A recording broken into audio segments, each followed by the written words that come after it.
말씀은 에스더서 8장 1절부터 17절 말씀입니다. 에스더서 8장 1절부터 17절 말씀. 제가 한 절 읽고 여러분들이 한 절 읽으며 교독하겠습니다. 다 찾으셨나요? 네. 찾으세요. 그리고 다 예라고 할 때 아니라고 하는 용기. 에스더서 몇 쪽에 있죠? 757. 다 찾았죠? 제가 한 절 읽고 여러분들이 한 절 읽겠습니다. 그날에 아하수에로 왕이 유대인의 대적 하만의 집을 왕후 에스더에게 주니라. 에스더가 모르드게는 자기에게 어떻게 관계됨을 왕께 아뢰었으므로 모르드게가 왕 앞에 나오니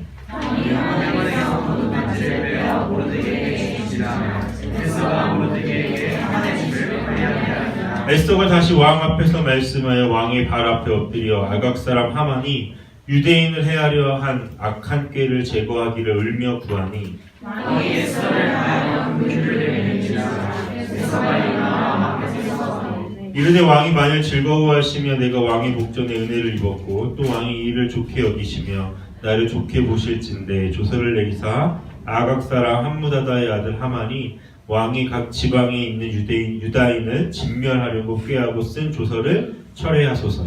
내가 어찌 내 민족이 화남을 참아보며 내 지체의 멸망을 참아보리이까 하니 아하수에로 왕이 왕후 에스더와 유대인 모르드게에게 이르되 하만이 유다인을 살해하려 함으로 나무에 매달렸고 내가 그 집을 에스더에게 주었으니 너희는 왕의 명의로 유다인에게 조서를 흩뜨려 쓰고 왕의 반지로 이를 치시려다. 왕의 이름을 쓰고 왕의 반지로 인친 조서는 누구든지 취할 수 없음이니라. 그때 시완을 곧 3월 23일에 왕의 서기관이 소집되고 모르드게가 시키는 대로 조서를 써서 인도로부터 구스까지 127지방 유다인과 대신과 지방관과 관원에게 전할세. 각 지방의 문자와 각 민족의 언어와 유다인의 문자와 언어로 쓰되 아하수에로 왕의 명예로 쓰고 왕의 반지로 이를 치고 그 조서를 역졸들에게 붙여 전하니 그들은 왕궁에서 들어서 왕의 일을 쓴 준말을 전하였다. 조세에는 왕이 여러 고을이 있는 유다인에게 허락하여 그들이 함께 모여 스스로 생명을 보호하여 각 지방의 백성 중 세력을 가지고 그들을 치려하는 자들과 그들의 처자를 죽이고 도륙하고 진멸하고 그 재산을 탈취하게 하되 아하수에로 왕이 각 지방에서 하나로 알고 12월 13일 하루 동안에 하였고 이 조서 초본을 각 지방에 전하고 각 민족에게 반포하고 유다인들에게 준비하였다가 그날의 대적에게 원수를 갚게 한지라. 왕의 명령이 매우 급하되 역졸이 왕의 일을 쓴 준말을 타고 빨리 나가고 그 조서가 도성 수산에도 반포되리라. 모르드게가 푸르고 흰 조복을 입고 큰 금관을 쓰고 자색하는 백 겉옷을 입고 왕 앞에서 나오니 수산성이 즐거이 부르며 기뻐하고 유다인에게는 영광과 즐거움과 기쁨과 존귀함이 있는지라. 왕의 오명을 이르는 각 지방 가급에서 유다인들이 즐기고 기뻐하여 잔치를 베풀고 그날로 명절을 삼으니 본토 백성이 유다인을 두려워하여 유다인 되는 자가 많더라. 아멘. 오늘 말씀 제목 하나님의 반전이라는 제목으로 여러분들과 은혜 나누겠습니다. 여러분 우리가 1절을 보면 왕이 에스더에게 무엇을 주죠? 무엇을 줍니까? 여러분 성경에 써있어요. 제 얼굴을 보지 마시고 1절에 보면 아하수에로 왕이 뭐를 에스더에게 줘요? 하만의 집을 줘요. 그렇죠? 근데 하만의 집 앞에 어떤 수식어가 붙어 있어요. 뭐라고 써 있죠? 유대인의 대적, 유다인의 대적, 하만이라고 말을 하고 있습니다. 왜 성경은 하만을 유다인의 대적, 유다인의 적이라고 말하고 있을까요? 하만에게 있어서 유다인은 참 눈의 가시와 같은 존재들이었어요. 그 시작은 물론 모르드게였습니다. 하만이 왕궁을 드나들 때마다 모르드게가 그 앞에 있었는데 모르드게가 어떤 걸 하지 않죠? 왕 앞에 절을 하거나 무릎을 꿇지 않더라는 거예요. 그래서 하만이 어떻게 생각했냐면 내가 이 유다인을 다 죽일 거야 라고 생각을 했어요. 수요일날도 여러분들과 잠깐 얘기를 나눴지만 여러분 모르드게가 잘못한 거잖아요. 그렇죠? 모르드게가 이 하만이라는 사람은 이 바사 왕국의 가장 높은 자리에 있던 사람이에요. 그리고 그거 다 절하라고 왕명으로 다 선포되었던 일인데 이걸 모르드게가 안 했단 말이에요. 그런데 하만은 누구를 죽이려고 하죠? 모르드게뿐만 아니라 유다의 모든 사람을 죽이기로 마음에 품었다라는 거예요. 사이코잖아요. 그렇죠? 그런 거죠. 제가 지나가다가 백진이가 나한테 인사를 안 했어. 그래서 백진이 나의 또래를 다 죽여버리겠다. 이렇게 생각을 한 거예요. 뭔가 이상하잖아요. 그렇죠? 근데 성경에 보면 어떤 표현이 있냐면 왕에게 이 상소문을 올릴 때 내가 유대인들을 다 죽일 이유를 올릴 때 이스라엘 이 바사 왕국의 유다인들이 들어왔는데 이들의 풍습이 다르고 민족이 다르고 자기들끼리 모여있고 뭔가 다르게 행동하는 사람들이 있습니다. 왕의 명령을 지키지 않는 사람들이 있습니다라고 말하면서 이 유다인을 죽일 것을 말해요. 그러니까 왕이 허락을 하더라는 거죠. 유다인들이 이방인들과 섞여 살면서도 섞였다 섞이지 않았다? 섞이지 않은 모습을 그대로 살아갔다라는 거예요. 문제는 뭐냐면 그 섞여서 살아감 속에서 이들은 무엇을 놓치냐면 원래는 이 페르시아 속에 바사왕 속에 이게 섞여서 들어갔어야 됐는데 그들은 여전히 뭘 했다고요? 자신의 민족성을 지키고 있었다는 거죠. 그게 누구 눈에 안 좋게 보였어요? 하만의 눈에 안 좋게 보였던 거예요. 모르드게가 그 폭발제 역할을 한 거예요. 마침 잘 됐어. 너네 민족들 내 눈에 가시었는데 이번에 다 없애버리겠어 라고 말한 거죠. 그러니까 성경은 지금 하만을 누구의 대적이라고 말한다고요? 유다인의 대적이라고 말해요. 유다인 하니까 자꾸 이다인이 생각나요. 유다인의 대적이라고 말했단 말이에요. 헷갈려. 정신 차려야 돼. 그래서 문제는 뭐냐면 여러분 하만이 그 상황과 환경을 보고 유대인을 죽이려고 하잖아요. 그렇죠? 이미 하만은 첫 번째 기회를 날렸어요. 어떤 거냐면 생각해보세요. 내가 한 나라의 왕이고 한 나라의 통치권자고 한 나라의 가장 높은 자리에 있던 사람 중에 한 명인데 유대인이 다르게 살더라는 거예요. 다른 민족들은 점령해서 끌고 와서 다른 민족과 융합시키고 통치하기 너무나 쉬웠는데 오직 어떤 민족만이요? 유다인만이 그렇게 하지 않더라는 거예요. 그러면 왜 그럴까를 생각을 해봤어야 되는데 하만은 어떻게 생각한 거죠? 마음에 안 들어. 다 죽일 거야 라고 생각을 했더라는 거예요. 바사 땅에서 페르시아 땅에서 다 없애버리겠다고 말을 한 거죠. 하만은 첫 번째 기회를 놓쳤어요. 어떤 기회입니까? 그 유다인들을 통하여 하나님을 만나볼 기회를 놓치기 시작한 거예요. 하나님은 에스더를 통하여 이스라엘에게 하나님만 바라보는 믿음을 보여준 것 동시에 그 땅에 살아가는 사람들에게 누구의 존재를 알려주고 있는 거예요, 지금? 하나님의 존재를 알려주고 있는 거예요. 이미 이스라엘 나라는 70년에 망해서 포로 생활을 지금 하고 있지만 그 백성이 여전히 살아있음으로 말미암아 누구를 증거하고 있다고요? 하나님을 증거하고 있다는 거예요. 그런데 하만은 하나님에 대해 알아보기보다는 다른 속삭임에 귀를 기울였어요. 어떤 속삭임이었죠? 이들을 다 없애버려라. 죽여버려라. 그 계획이 자신의 마음에 들어왔던 거예요. 그렇게 오늘 성경은 하만을 유대인의 적이라고 말합니다. 모르드게의 적이야 원래 맞는 표현인 것 같은데 유다인의 대적이라고 말하고 있더라는 거죠. 사랑하는 여러분, 여러분들은 어떻게 이 세상을 살아가십니까? 유대인들은 모르드게는 이방 나라의 포로로 잡혀왔음에도 불구하고 누구의 백성처럼 살고 있죠? 하나님의 백성처럼 살아요. 그러니까 이 모든 민족을 죽이겠다는 소문이 펼쳐지자 유대인들과 모르드게는 어떤 행동을 하죠? 금식하며 베옷을 입고 기도하기 시작했다는 거예요. 우리라면 그 소식이 들려왔으면 어떻게 해야 될까요? 이 나라를 떠나든지 모르드게를 잡든지 둘 중에 하나겠죠. 모르드게 잡아서 넘겨주면 일이 풀리잖아요. 그런데 그들은 그렇게 하지 않고 뭘 했다고요?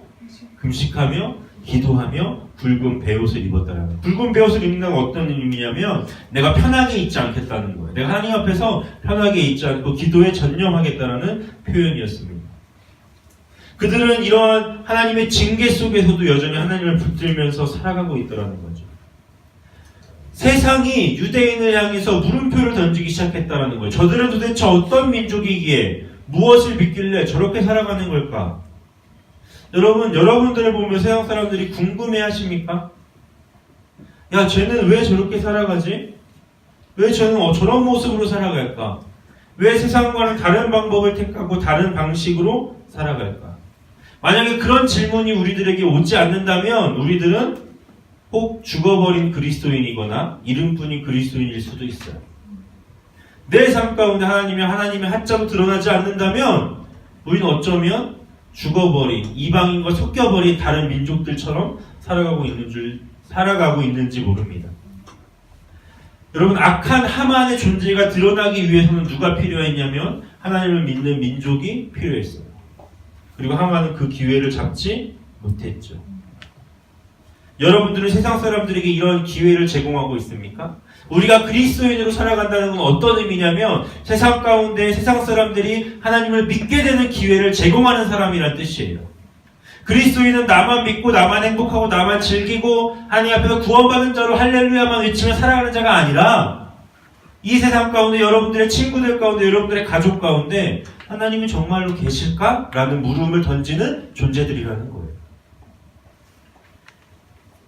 여러분, 그렇게 살려면 우리는 어떤 모습으로 살아가야 하겠습니까? 여러분들이 고민해야 될 것들 중에 하나예요. 물론 저도 그런 고민들을 하고 있죠. 나를 바라보는 사람들이 과연 하나님에 대해서 궁금하고 있을까? 하나님의 살아계심을 드러내고 있을까? 여러분들도 그런 삶을 살길 간절히 바랍니다. 여러분, 2절에 보면 하만이 손에 있던 반지를 빼어 누구에게 주죠? 모르드게에 줍니다. 여러분, 성경을 읽기만 해서는 이 구절들을 너무나 쉽게 넘어갈 수가 있어요. 여러분, 왕이 하만의 손에 있던 반지를 빼서 왜 모르드게에게 줄까요? 왜일까요?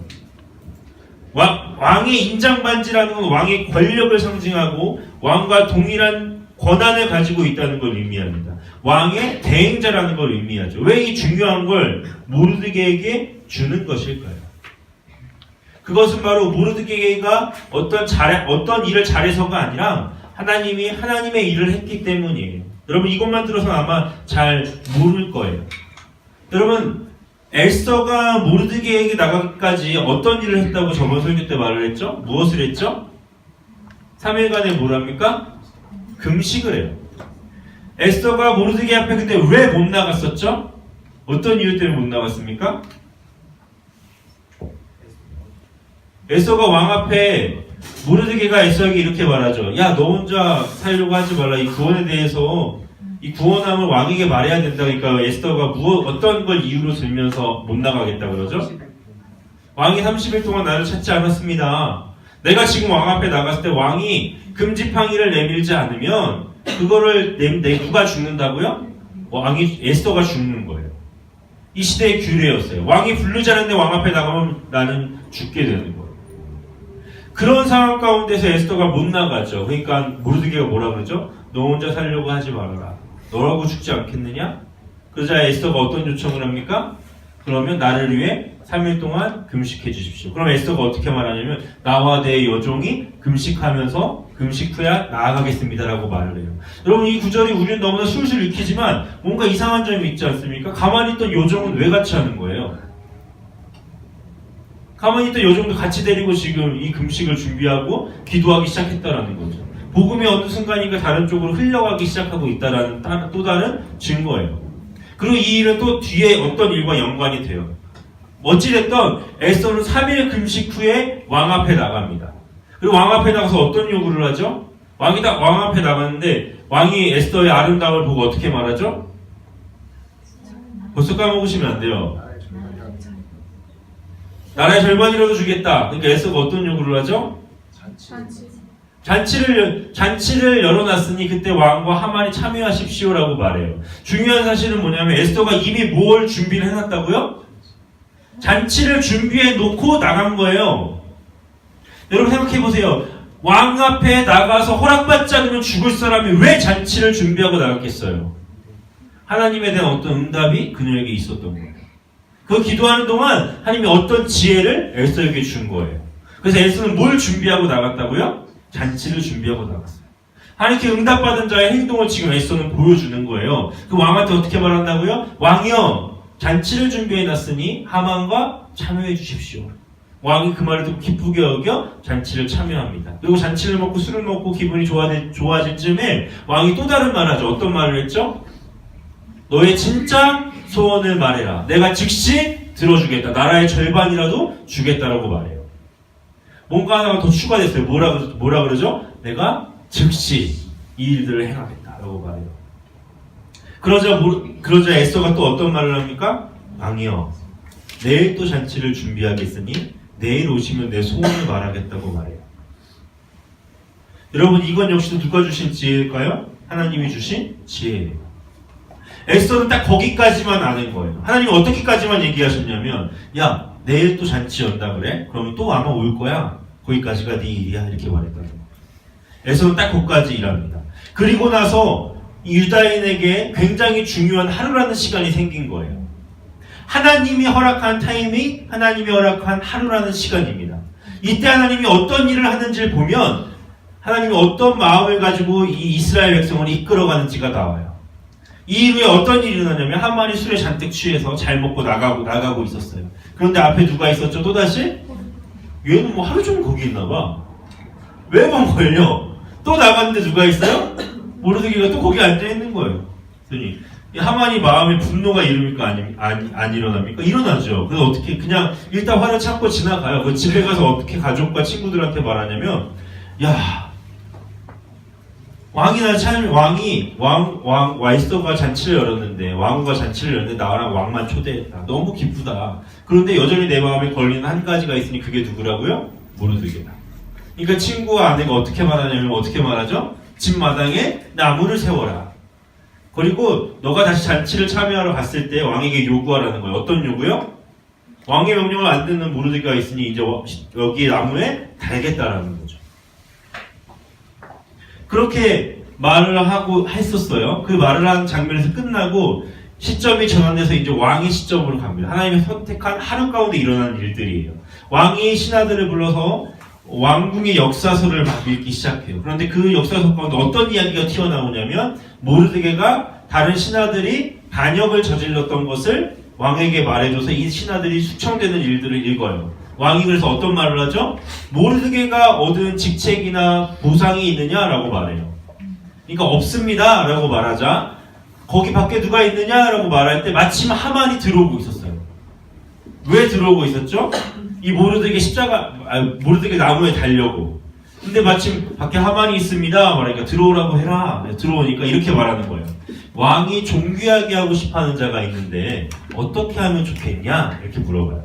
하만이 그게 누구라고 생각해요? 내 일이구나. 아, 왕이 날 존귀하게 여기고 싶어하는구나. 그래서 이렇게 말해요. 왕이 가장 존경하고 세워둔 신하들 중에 가장 멋있는 신하에게 그 존귀하고 싶어하는 자를 태우고 국내 성을 돌게 해달라고 말을 해요. 그 옷은 어떤 옷을 입히고요? 왕의 옷, 왕의 관, 왕이 입고 있는 모든 걸 입히고. 이거 왕이 어떻게 말하죠? 네가 말하는 게 맞다. 너는 지금 나가서 누구를 데리고 다녀라? 모르드게에 대해 옷을 입히고 모르드게를 섬기면서 이렇게 한 바퀴 돌아라 라고 말해요. 그러면서 이제 왕이 어떻게 합니까? 하만이 어떻게 하냐면 다시 집에 돌아가요. 가족은 다시 말해요. 이런 일이 있었다. 그때 이제 하나의 인칭이 바뀌는데 지혜로운 친구들과 아내가 말했다라고 써 있어요. 또 어떤 말을 하죠? 야, 모르드게도 유다인인데 이렇게 되는 게 너한테 안 좋을 것 같다라고 말을 해요. 근데 그 말을 하던 도중에 왕의 신하들이 와서 왕후의 잔치에 이 하만을 데리고 갑니다. 여기까지 이 전의 일들이에요.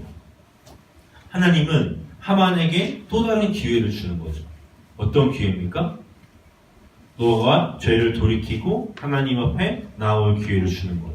죽음이 임박한 그 순간 가운데서도 하나님은 이 하만을 돌이키고자 원하고 또 하나 중요한 건 누가 행한 일을 왕에게 기억하게 하죠? 모르드게가 행했던 일을 기억나게 해요. 그러니까 이 일을 하만이 결국 이 죄가 밝혀져서 나무에 달린 뒤에 이 반지를 빼서 누구한테 주는 거예요? 모르드게한테 주는 거예요. 이 반지의 역할은 지금 굉장히 중요합니다. 왜요? 이미 조선은 선포됐어요. 이미 유다인들을 죽이라는 조선은 전국 방방곡곡에 다 퍼져 있었습니다. 그래서 그 날짜만 기다리는 악한 세력들이 있었어. 자, 하만의 집이 누구에게 갔죠? 에스더에게 갔고 에스더는 그 집을 모르드게에게 맡겼어요. 굉장히 큰 집이고 굉장한 권력을 가지고 있었어요. 또한 모르드게 역시도 왕의 뭘 받았죠? 왕의 인장 반지를 받았어요. 사실 여기까지만 해도 이들은 누릴 수 있는 걸 누리게 됐습니다. 누릴 수 있는 걸 누리게 됐어요. 그런데 에스더가 다시 어떤 행동을 하냐면 4절 볼까? 3절 볼게요. 3절. 에스더가 다시 왕 앞에서 말씀하여 왕의 발 아래 엎드려 뭐라고 말하죠? 아각 사람 하만이 유다인을 해하려 한 꾀를 제거하기를 울며 구했어요. 왜요? 이 모든 일이 끝난 것처럼 느껴지지만 왕의 반지도 받고 하만의 집도 받아서 끝난 것처럼 보여지지만 아직 어떤 일이 남았어요? 전국에 살고 있는 유다인들이 죽게 되었던 일들은 아직 해결되지 않았던 거예요. 왕이 에스더를 향하여 금기를 다시 내밀었어요. 에스더가 일어나 왕 앞에서 8.5절 이르되 왕이 만일 즐거워하시면 내가 왕의 목전에 은혜를 입었고 또 왕이 이를 좋게 여기시며 나를 좋게 보실지인데 조서를 내리사 아각 사람 함므다다의 아들 하만이 왕이 각 지방에 있는 유다인들 진멸하고 꾀하려 한 조서를 어떻게 하라고요? 철회하소서. 철회하소서라고 말합니다. 지금 이미 다 선포되었던 그 편지들을 돌이키기를 원합니다라고 말해요. 그리고 에스더의 마음이 6절에 나와요. 내가 어찌 내 민족의 화당함을 보며 참아보며 내 친척의 멸망함을 참아보리까 하니. 8절 아하수르 왕이 말하죠. 너희는 왕의 명의로 유대인에게 조서를 뜻대로 쓰고 왕의 반지로 인을 칠지어다. 왕의 이름을 쓰고 왕의 반지로 인친 조서는 누구든지 철회할 수 없습니다. 이런 일련의 일들이 자연스럽게 일어나기 시작하는 거예요. 어떤 일 때문에요? 하나님께서 허락하셨던 그 하루라는 시간을 통해 어쩌면 에스더가 그냥 말만 하고 끝내버렸을 이 일들이 하나님 보시기에 너무나 지혜롭게 풀려나가는 것들을 우리들은 볼 수 있어요. 중요한 것 한 가지는 뭐냐면 그 하루의 시간을 에스더는 볼 수 없었다라는 거예요. 하나님은 하나님답게 일하셨고 에스더는 일한 만큼 행동하기까지 한 것이 그녀의 역할이었어요. 그리고 누가 일하셨다고요? 하나님이 일하셨어요. 하나님이 일하시는 방법이기도 해요. 여러분 눈에 보이지 않는다고 하나님이 일하시지 않는 게 아니라는 거예요. 집안에 어떤 일이 있고 친구들과의 관계 속에도 있고 부모님과의 관계들 풀리지 않는 숙제들 이런 것들을 하나님께 기도할 때 우리 눈에 보이지 않는다고 하나님이 없는 것처럼 여기지만 하나님은 그 순간에도 여전히 어떻게 하고 계시다고요? 일하시고 계세요. 그게 하나님의 하루입니다. 하나님의 하루가 여러분의 하루 가운데 있기를 원해요. 여러분 하나님을 위해 열심히 살고 하나님을 고백하고 사랑하다 보면 여러분들이 보이지 않는 곳에 누가 일하신다고요? 하나님이 일하세요. 그리고 그 결과를 결국 누가 알게 돼요? 내가 알게 돼요. 누가 알았던 것처럼? 에스더가 알았던 거죠. 이 일을 통하여 에스더의 신앙은 부쩍부쩍 성장해 가고 있는 거예요. 처음에 왕 앞에 나갈 수조차도 없다고 말했던 그녀가 이제는 스스로 왕 앞에 무릎을 꿇으며 우리의 민족을 살려달라고 말하더라는 거죠. 사실 에스더는 이렇게 끝맺히면 돼요. 그렇잖아요. 유대인의 민족 가운데 다 조서가 다시 반포됐더라고 끝맞으면 되지만 여기서 끝나는 것이 아니라 하나님은 이 에스더를 더 끌고 가십니다. 어떻게까지 끌고 가시냐면 8장 17절 볼게요. 16, 17절 읽어보겠습니다. 시작.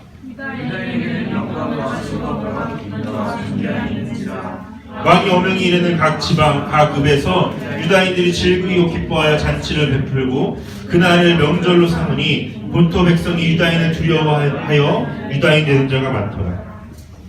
하나님이 끝까지 하고 싶었던 것, 유대인에게 알려주고 싶었던 건 딱 두 가지예요. 여러분, 왕의 명령이 떨어졌습니다. 그렇죠? 왕이 어떤 명령을 했죠? 너희 유다인들을 이제 죽지 않게 하겠다. 그리고 너희들 대적들을 모두 죽이게 하겠다라는 명령이 떨어졌어요. 그리고 왕이 그 명령을 선포했습니다. 그런데 여기서 만약에 이 조서를 가진 자들이 움직이지 않는다면 다른 지방에 있는 사람들은 어떻게 될까요? 그 조서들을 그냥 실현이 돼서 다 죽게 되었을 거예요. 여러분, 복음은 뭔지 아십니까? 복음은 기쁜 소식이에요.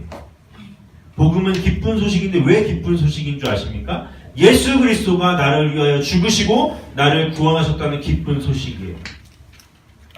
여러분, 이 일은요, 하나님이 유대인에게 말하시는 절절한 하나님의 마음입니다. 지금 우리에게 말하시는 하나님의 깊은 마음이 어떤 마음이냐면 내가 너희를 구원했는데 너희들이 나가서 내 마음의 증거자가 되지 않고 내 마음의 소식을 전하는 자가 되지 않냐면 이미 세상 가운데 있던 사람들은 그 소식을 못 듣고 그냥 죽을 거라는 거예요. 여러분, 얼마나 억울하겠어요. 왕이 선포를 했어요. 내가 너희를 용서하노라 사하노라. 그런데 이걸 전할 자가 없으면요, 그 사람들은 다 죽는 거예요. 왕의 소식을 가진 사람, 왕의 말을 쓰는 사람을 쓴다고 얘기를 해요. 왕이 좋은 말을 내어줘요. 다 이것까지 하는 거예요. 왕이 좋은 말도 내어주고, 조서 써주고, 편지에 도장으로 인까지 쳤어요. 그런데 그걸 전하지 않으면 그 나머지는 아무것도 소용이 없게 돼요. 여러분들의 소중한 사람들, 그들이 무엇을 기다리냐면 이 복된 소식을 기다리고 있어요. 모르면 모른 채로 죽어가는 거예요. 여러분 한 명의 인생은요, 다른 자들의 생명을 담보로 하고 있음을 잊지 마세요. 여러분들 하루하루의 생명은 예수 그리스도가 책임지셨어요. 아멘. 여러분들의 삶과 구원은 이미 주님이 책임지셨다고요. 그런데 이제 우리가 그것을 어떻게 해야 돼요? 전하는 마음을 가져요. 왜요? 내가 하지 않으면, 내가 전하지 않으면, 내가 그리스도를 담대히 선포하지 않으면 다른 사람들, 이미 구원은 선포됐지만 이걸 듣지 못하는 사람들은 죽어버릴 거랍니다. 그 소식이 전파되면 어떤 일이 일어나는 줄 아십니까? 16, 17절과 같은 일이 일어나요. 유다인에게는 영광과 즐거움과 기쁨과 존귀함이 있는지, 왕의 어명이 이르는 각 지방, 각 읍에서 유다인들이 즐기고 기뻐하며 잔치를 베풀고 그날을 명절로 삼니. 여러분 이것까지만 보면 유다인들의 축제가 된 거죠. 그 뒷구절은 뭡니까? 본토 백성이 유다인을 두려워하여 유다인 되는 자가 많다. 본토 백성. 여러분 이게 말이나 되는 일인 줄 아세요? 생각해보세요. 여러분들 우리가 어떻게 설명하면 이해하기 쉬울까? 여러분 막 우리 집에서 일 도와주는 무차초들이 있잖아요. 그렇죠? 무차차가 있잖아요. 무차초가 있어요. 그렇죠? 그분들이 그 사람들이 두려워서 내가 그 사람들의 믿는 종교를 여러분 믿게 될 가능성이 0.1%라도 있을 것 같아요. 여러분들 안에 거의 없어요. 지배국가가 피지배국가의 종교를 받아들이는 일은 역사상 없어요. 유일하게 한 번 있었다면 바로 예수 그리스도였어요. 로마만이 지배자의 위치에서 지배당하는 자들의 종교를 받아들여요. 다른 국가는 다 말살시키거든요. 마찬가지예요. 여러분 페르시아라는 그 거대한 국가 속에서 그 나라의 시민권을 가진 본토 백성이 어떻게 하기 시작했다고요? 유다인들이 두려워지기 시작했어요. 얘들은 도대체 뭔데 이런 조소가 날라올까? 얘들은 도대체 뭔데 하나님이란 존재가 도대체 뭔데 이런 일을 하실까? 그러면서 뭘 믿기 시작했다고요? 유다인이 되어가고 하나님을 믿기 시작했어요.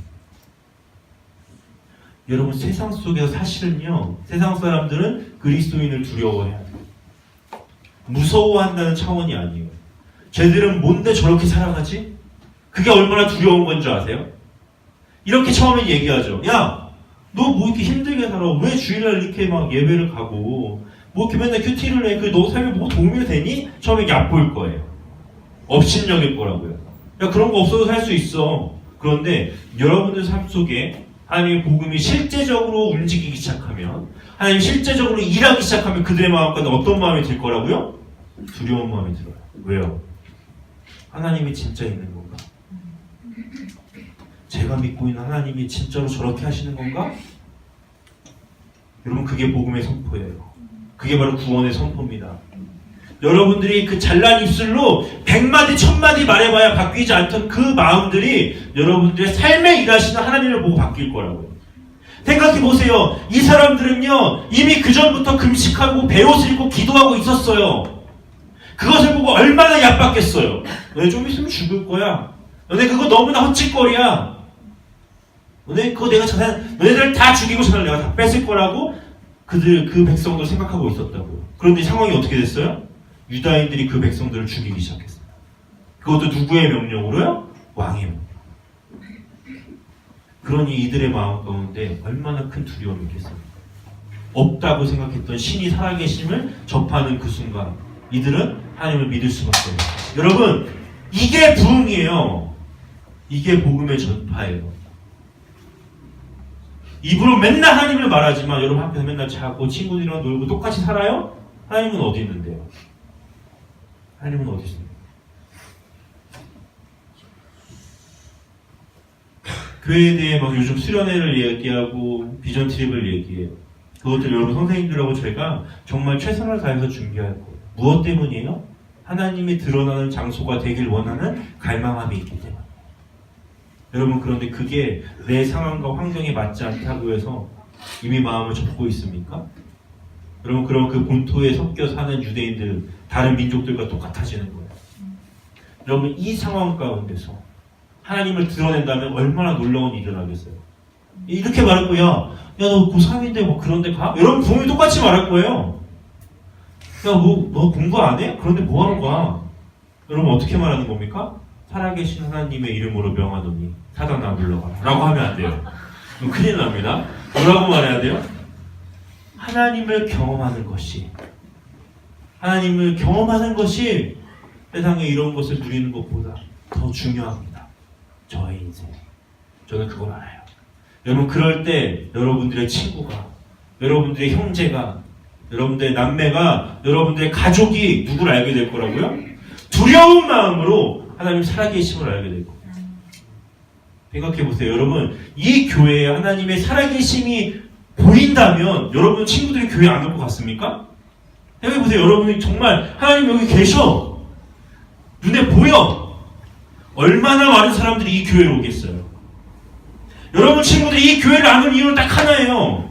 교회가 재미없어서도 아니고요. 교회가 지루해서도 아니에요. 왜 안 오는 거예요? 하나님이 없는 것 같으니까.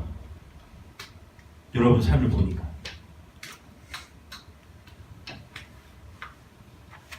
하나님의 영광은요, 하나님의 드러남은요, 여러분 태초부터 계셨음을 믿습니다. 어디 사라지지 않으셨어요. 하나님 지금 우리와 함께 계시고 여러분들의 그 심장과 가슴 안에서 뛰쳐나오려고 지금 엄청 기도하고 계세요. 내가 너의 삶을 내 것으로 쓰고 싶다. 내가 너의 삶을, 내 모습을 드러내는 데 사용하고 싶다고 지금 수도 없이 여러분들에게 부르짖으며 기도하고 계시는 게 하나님 아버지의 기도일 거예요. 여러분들이 하나님이 살아계신 것처럼 행동할 때 이 교회는요, 발 디딜 틈도 없이 하나님을 궁금해하는 사람들로 가득 찰 거예요. 아멘. 이 설교를 들으시면서 하나님의 살아계심을 느끼십니까? 그럼요, 그것만 전하면 돼요. 우리 예배 가운데 하나님을 느낄 수 있어. 우리 예배 가운데 하나님이 진짜 살아계셔라고 말한다면 그 한마디에 찔림을 받고 이 자리에 나오는 자들이 수도 없이 드러나요. 전 그걸 꿀 거예요. 제 꿈이요, 좀 더 넓게 보면 이 멕시코의 모든 한인들이 나와 함께 예배하는 거예요. 예수 믿지 않았던 사람들이. 제가 꾸는 꿈입니다. 그리고 그들로 인하여 그들의 가정이 변하고 시티가 변해서 하나님 나라가 선포되는 것이 제 꿈이에요. 멕시코에서 이룰 꿈은 저한테 그거밖에 없어요. 제가 어떤 꿈을 꾸겠습니까? 여러분 좋은 대학 가는 거요? 1도 관심도 없어요. 미안하지만 여러분들 서울대를 가든 연대를 가든요, 저 전혀 상관없어요. 여러분들이 하나님을 드러내느냐 드러내지 못하고 사느냐가 저한테 중요해요. 여러분들 정말 구원받는 게 저한테 너무 중요해요. 왜요? 이 순간에도요, 여러분 친구들 지금 죽어가고 있는 거예요. 우리가 예수 믿는 사람들처럼 살지 않으면요, 그들은 이미 예수를 모른 채 죽어갈 수밖에 없다니까요. 그러니까 여러분들을 그리스도의 편지라고 말하는 거예요. 그러니까 여러분들을 그리스도의 사람, 그리스도인이라고 말하는 겁니다. 제가 나중에 하나님 앞에 가서 제일 부끄러워 이런 말 하지 않기를 원하기로, 이런 말 안 했으면 좋겠어. 야, 네 안에 예수님께 너네 학생들 걔네 중에 몇 명 지옥 갔어. 너무 두려워요. 너무 두려워요. 여러분, 주님의 사람으로 살아갑시다. 믿음의 사람으로 살아갑시다. 그럴 때 우리 눈에 보이진 않지만 하나님은 이미 하나님의 하루를 만들고 계신 거예요. 믿으십니까? 그 하루를 내가 눈에 본다면 너무 좋겠지만 그렇지 않더라도 주님은 분명히 지금 이 순간에도 일하고 계세요. 주님은 지금 이 순간 여러분 어떤 친구들의 마음 가운데 씨앗을 뿌려두고 계실지도 몰라요. 여러분 기도만 하고 어느 순간 친구한테 와서 너 교회 나오지 않을래? 이 한마디가 그 친구들 교회로 확 끌어당길 수도 있다는 걸 믿으시길 바라요. 기도하세요. 어떻게 전도할까라고 물어보지 말고 기도하고 너가 먼저 하나님의 사람으로 살라고요. 그게 전도예요. 그게 증거예요. 그게 정말 주님이 원하시는 것임을 믿습니다. 또 이렇게 설교하면 여러분 또 나중에 끝나고 나면 저한테 이렇게 말할 거예요. 전사님 왜 이렇게 무서운 설교만 하세요? 그래서 이렇게 찔리는 설교만 하세요. 찔려요? 찔리면 그나마 괜찮을 거예요. 찔리면 하나님이 아직도 너를 너무나 사랑한다는 의미예요. 감사해야 돼요. 근데 이 말 듣고도 졸려 죽겠네요. 언제 끝나냐 이러고 있잖아요. 단언하건대 여러분 사단의 속삭임에 지금 귀를 기울입니다. 예배 때 깨어있지 않으면 삶에서 어떻게 깨어있을래요? 말씀에 귀를 기울이지 않으면 삶에서 어떻게 살아갈 건데 저는 그게 너무 궁금해요. 지금 동태 눈으로 저를 쳐다보면 삶에서 어떻게 살아갈래요? 지금 초롱초롱해야죠. 지금 여러분 얼굴이 빛나야죠. 지금 하나님의 말씀을 받는 것처럼 들어야죠. 그래야 삶의 한 걸음을 나갔을 때 하나님의 사람처럼 살지 않겠습니까? 아멘. 제가 여러분들을 에스더처럼 살기를 요청합니다. 기도하세요. 그의 신앙이 처음부터 좋았던 게 아니에요. 그가 하나님을 매달리면서부터 하나님을 붙잡으면서부터 하나님은 그녀에게 말하기 시작했어요. 그리고 그녀는 하나님의 생각과 뜻대로 살아가기 시작했어요. 그러니까 이 이방의 땅 가운데 하나님을 기억하는 불임절이라는 사건이 있네요. 이게 어떤 날이냐면 하나님이 우리를 구원하셨다는 것을 축하하는 축제예요. 그것이 이방의 땅에 있을 때 생긴다니까요. 하나님의 나라에서 생긴 게 아니라 이방의 종노릇할 때 하나님의 날이 생겨요. 그게 하나님이 일하시는 방법이에요. 여러분 하나님의 일하심을 기대하며 나아가는 예수님교회 되길 원합니다. 예수님교회는요 달려갈 거예요. 쉬지 않고 달려갈 거예요. 여러분 부모님 몇 분이 저한테 이렇게 와서 얘기를 하시더라고요.